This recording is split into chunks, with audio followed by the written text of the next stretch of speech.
क्या ये ऑफिसर्स, इनमें वो ऑफिसर्स हैं जो कॉम्पिटेंट हैं कि इन परिस्थितियों से इस पूरे संस्थान को, इस ट्रस्ट को आगे बाहर निकाल पाए?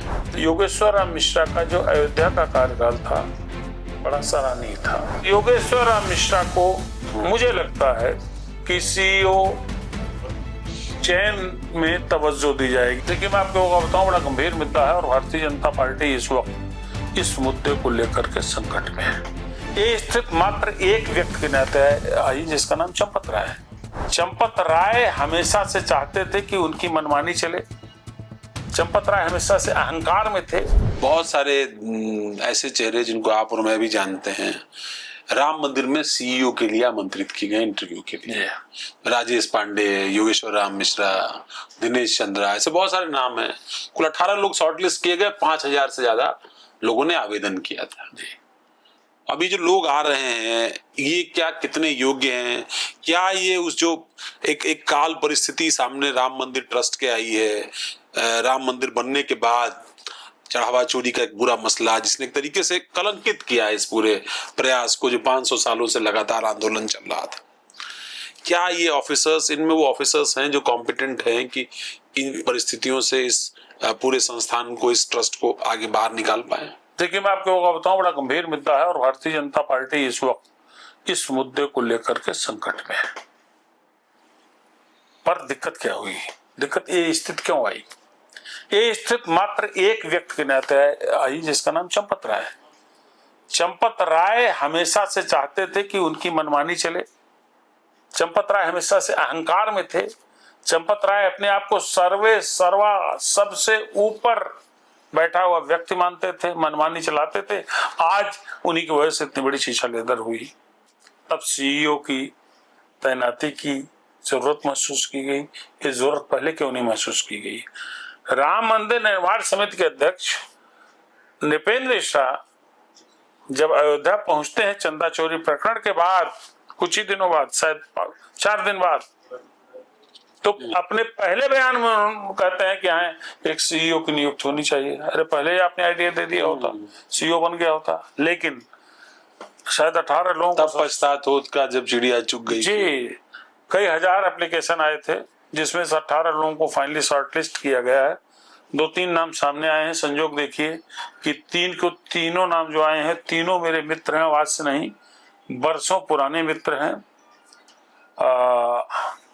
योगेश्वर राम मिश्रा, राजेश पांडे, दिनेश चंद्र सिंह उत्तर प्रदेश में 4 जिलों के डिस्ट्रिक्ट मजिस्ट्रेट रहे हैं, कानपुर देहात, सहारनपुर, बहराइच और जौनपुर के।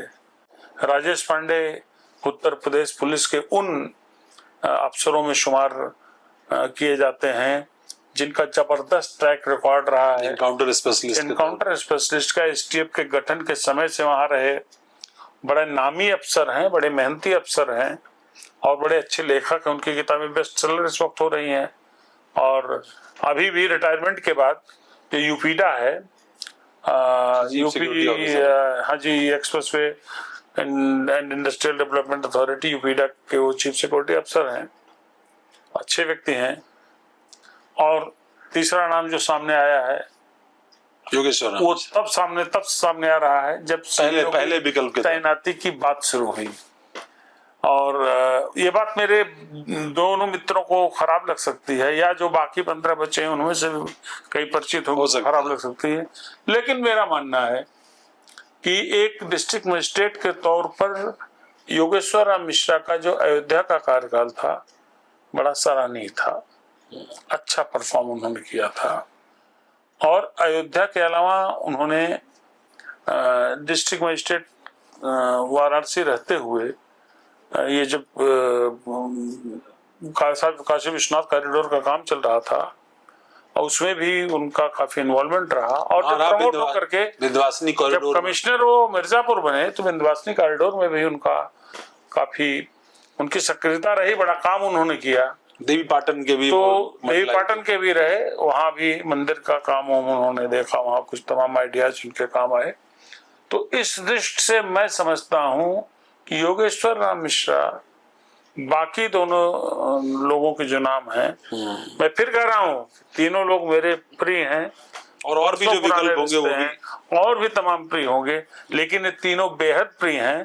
पर योगेश्वर राम मिश्रा को मुझे लगता है कि सीईओ चयन में तवज्जो दी जाएगी और फाइनली आप देखेंगे तो जो 1 और 2 में सिलेक्शन होना होगा वहां तक योगेश्वर राम मिश्रा रहेंगे। बाकी राम जी हैं, राम जी की मर्जी, राम जी की मर्जी, राम जी के ट्रस्ट की मर्जी, वो जिसको समझेंगे।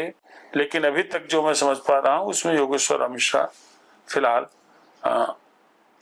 उच्च पायदान पर। तो ये था आज का एपिसोड, और आपको कैसा लगा? आपके सुझाव हमारे लिए बेहद बहुमूल्य हैं। वीडियो पर कमेंट करना मत भूलिएगा और इसको लाइक और सब्सक्राइब करिएगा, चैनल को शेयर करिएगा ताकि और ज्यादा से ज्यादा लोगों तक ये पहुंच सके। बहुत बहुत धन्यवाद, नमस्कार।